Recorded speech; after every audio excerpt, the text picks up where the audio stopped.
भारत की special frontier force की ताकत के आगे चीन की हिम्मत ऐसी टूटी है कि उसे नए सैनिक तलाशने पड़ रहे हैं, क्योंकि जो उसकी बनी बनाई पीएलए है वो तो भारत के आगे टिक नहीं पा रही। अब आप कहेंगे कि ऐसा कैसे? तो जी, खबर ऐसी है कि चीन अब भारत के एसएफएफ के आगे अपनी नई सेना खड़ी करने जा रहा है। एसएफएफ यानी स्पेशल फ्रंटियर फोर्स। इसके लिए खबर है कि वो तिब्बत में ये नियम बनाने जा रहा है कि हर घर से एक शख्स पीएलए ज्वाइन करेगा।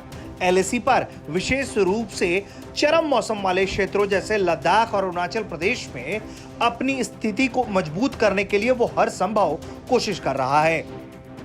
सरकारी सूत्रों ने इंडिया टुडे को बताया है कि चीनी सेना ने तिब्बतियों के वफादार परिवारों में से एक सदस्य को भारत के साथ एलएसी पर स्थायी रूप से तैनात करने के लिए परियोजना शुरू की है। सूत्रों का कहना है कि तिब्बतियों की भर्ती भारत की नकल करना है। सूत्र बताते हैं कि चीनी सेना अपने क्षेत्र में तिब्बती युवाओं की भर्ती कर रही है और उन्हें भारत के साथ वास्तविक नियंत्रण रेखा के साथ साथ संचालन के लिए प्रशिक्षण दे रही है। हमें खुफिया सूचनाएं मिल रही हैं कि चीनी सेना भारत के साथ एलएसी पर विशेष अभियान चलाने के लिए तिब्बती युवाओं की भर्ती कर रही है और वो ऐसे अभियानों के लिए उन्हें तैयार करने के लिए नियमित अभ्यास करा रही है।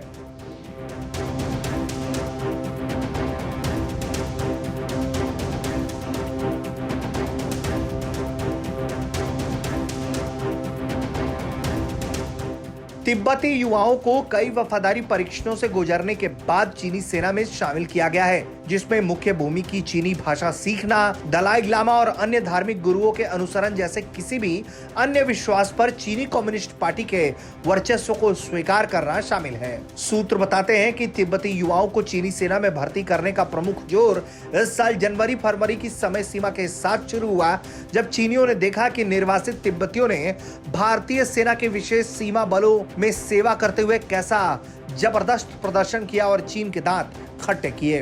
भारत और चीन पिछले साल अप्रैल मई की समय सीमा के बाद से ही एक दूसरे के आमने सामने हैं और हॉट स्प्रिंग और गोगरा जैसी ऊंचाइयों पर अभी भी तनाव कम करने की कोशिशें जारी हैं और दोनों देश बैठकर बातचीत कर रहे हैं और इसका समाधान तलाश रहे हैं, लेकिन नतीजा अब तक साफ नहीं हो पाया है। मंजीत नेगी, भारत तक।